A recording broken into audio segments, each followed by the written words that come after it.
कि इजराइल और ईरान के बीच सीज फायर फिलहाल लागू कर दिया गया है। 12 दिन बाद इजराइल और ईरान में ये सीज फायर हुआ है। ये खबर पूरी दुनिया के लिए राहत देने वाली खबर है और सुबह सुबह ये एक अच्छी खबर जो है वो हम आपको दे रहे हैं, क्योंकि बीते 12 दिनों से ईरान और इजराइल के बीच भयंकर बारूदी वार और पलटवार हो रहा था। पूरी दुनिया दहशत में थी, ना जाने कब दोनों के बीच छिड़ी ये जंग खत्म होगी, एटमी रंग ले ले ये जंग, उससे भी दुनिया दहशत में थी, क्योंकि ईरान के न्यूक्लियर प्रोग्राम को तबाह करने की कसम खाकर इजराइल ने 13 जून को ईरान पर हमला किया था और उसके बाद ईरान ने पलटवार शुरू कर दिया था। बीते 12 दिन से हर दिन तेल अवीव से लेकर तेहरान तक तबाही की तस्वीरें लगातार आती रही हैं और वैश्विक परिपाटी पर ये तस्वीरें लगातार बदलती भी रही हैं। ना इजराइल रुक रहा था और ना ही ईरान चुप रहा था और इसके बीच अमेरिका की भी एंट्री हो गई थी। अमेरिका ने ईरान के परमाणु ठिकानों पर हमला किया और बीती रात ईरान ने उसका भी बदला ले लिया।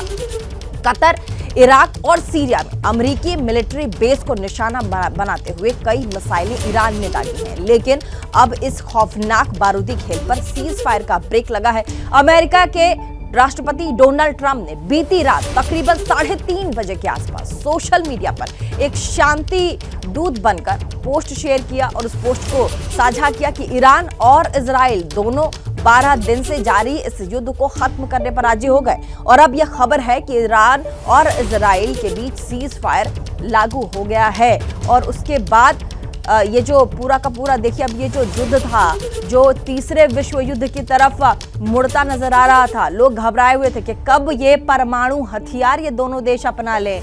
और लगातार जिस तरीके से ईरान पलटवार कर रहा था और ये ईरान जिस तरीके से पलटवार कर रहा था, इसलिए लगातार ये कयास लगाए जा रहे थे कि युद्ध जो है वो यही नहीं रुकने वाला। हमारे साथ इसी खबर पर मेजर जनरल संजय मेस्टन जुड़ गए हैं। आपका बहुत बहुत स्वागत। रक्षा विशेषज्ञ हैं हमारे साथ मेजर जनरल संजय। क्या कहेंगे इस युद्ध विराम पर फिलहाल जो सीज फायर लगा है, और साथ ही अमेरिका ने एक शांति दूत बनकर के सोशल मीडिया पर लंबा चौड़ा पोस्ट लिखा है। उन्होंने लिखा है कि आशीर्वाद अमेरिका के साथ साथ इजराइल, ईरान, और साथ ही उन्होंने कहा कि ये दोनों देश फिलहाल ये मान गए हैं कि ये सीज फायर लागू करेंगे।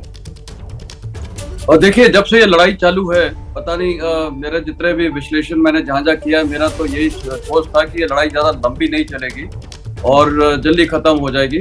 और कुछ चीजें ऐसा लगता है कि मैं उसको कोट ही कर देता हूँ। आप देखिए, कल प्रेसिडेंट पुतिन ने वहां से कॉल किया यूएई की राष्ट्रपति को और कतार जो अमीर ऑफ कतार को।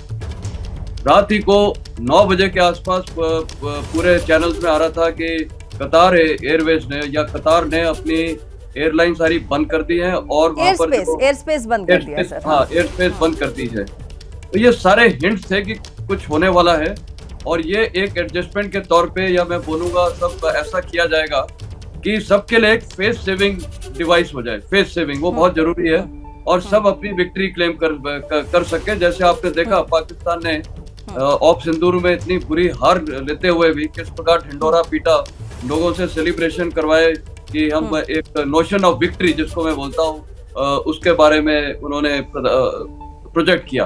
तो आज ये स्टेट ये है कि अमेरिका ने तो अपना जो एक एम था इजराइल के साथ, वो उनके न्यूक्लियर टारगेट को बर्बाद किया है।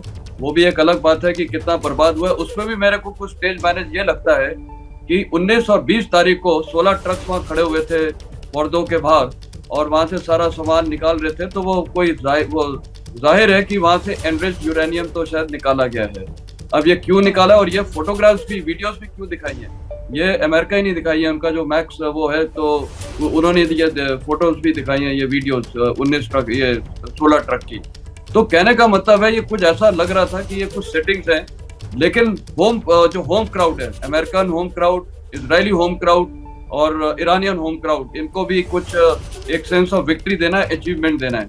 अमेरिका बार बार बोल रहा है हमारा जो स्टेटेड एम था कि हमने इनको न्यूक्लियर इनके टारगेट कर दिया, वो इजराइल भी बोल रहा है। ईरान अब ये बोल रहा है